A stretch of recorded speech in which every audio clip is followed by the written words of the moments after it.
Ni mimi mtumishi wa Mungu Samuel William ambaye nakuletea tena kipindi hiki kizuri cha Prophesy Time. Always we prophesy.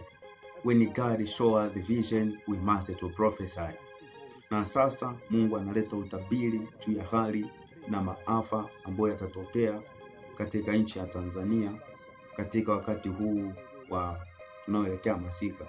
Basi Mwenyezi Mungu anawatahadharisha wananchi wa Tanzania kwamba mwaka 2025-2026 kutakuwa na mvua nyingi sana.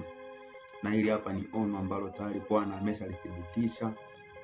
Niliona tangu mwezi wa 7 mwaka huu wakati nilipokuwa katika maombi makali ya mfungo, na niliona hili likajirudia takribani mara 3.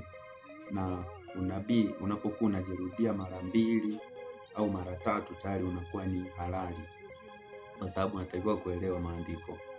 Unabii uthibitishwa na ushahidi wa watu 2 au 3. Kwa hiyo vile vile katika maono ya mtu, basi unabii unathibitishwa kuanzia mara 2 au mara 3. Ukiwa ono mara 1, basi hilo unatakiwa kurudi tena kuuliza.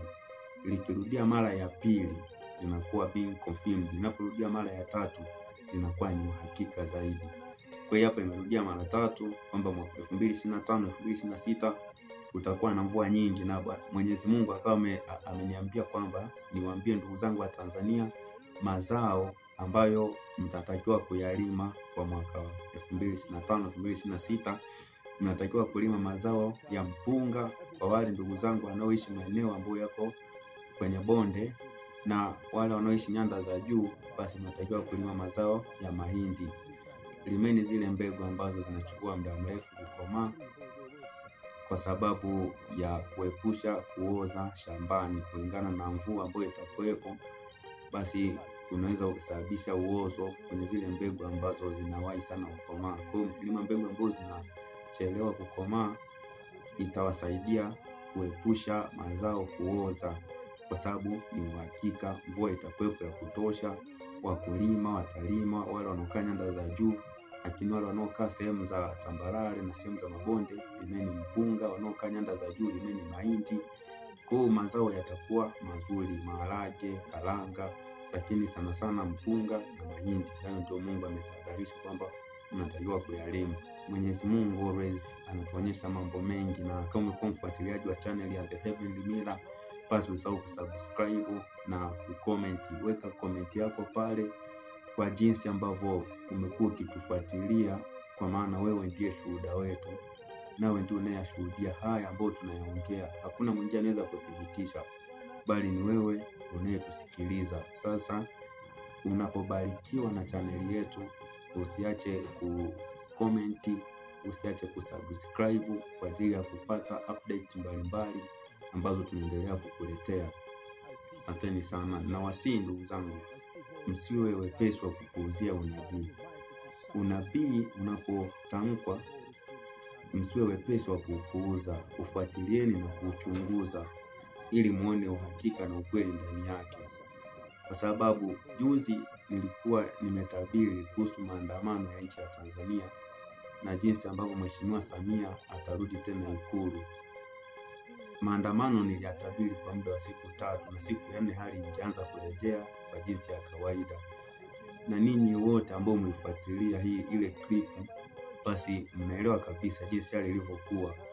Hakikuwa kitu cha mchezo, ilikuwa ni very serious issue. Siku 3 zilikuwa za kuwaka moto. Siku 3 Tanzania is under fire, 3 days Tanzania is in under fire. Na siku ya 4 basi hali ilianza kurejea kama kawaida. Ndugu zangu wa Tunduma, Mbeya, mikoa ya Arusha, Mwanza, Dar, wote mnaelewa kwamba kuanzia siku ya 4 angalau mtu ulikuwa na uwezo wa kwenda hata ukanunua hata maji ya kunywa dukani. Lakini zile siku 3 za mwanzo zilikuwa ni moto, yani ilikuwa ni baraka. Na Samia kurudi Ikulu na imekaa vile vile. Mungu hutuonyesha hayo nilikuwa nimeanena tangu mwaka jana mwezi wa 7. Nilikuwa nimeshanena hayo jinsi vile Tanzania ingepitia katika kipindi cha msukosuko, na jinsi vile Samia angepoteza uungwaji mkono, na baadaye jinsi vile angerudi Ikulu. Yakatimia vile vile.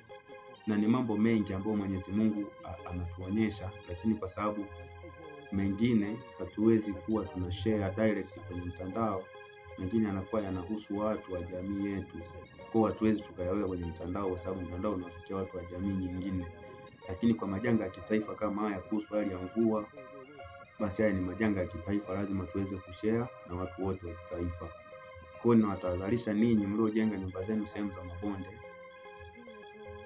Mungu siku zote huwapa watumishi wake vipawa mbalimbali, na anatupa vipawa kwa lengo la kufaidiana, wengine wainjilisti, wengine wachungaji, wengine mitume na wengine manabii. Kwa Mungu anapotoa vipawa, hutoa vipawa kwa lengo la kufaidiana, lakini chunga kipawa ambacho Mungu anatoa usikitumie kama kitu cha kupata faida. No, Mungu atoa kipawa kwa ajili ya kuponya watu wake.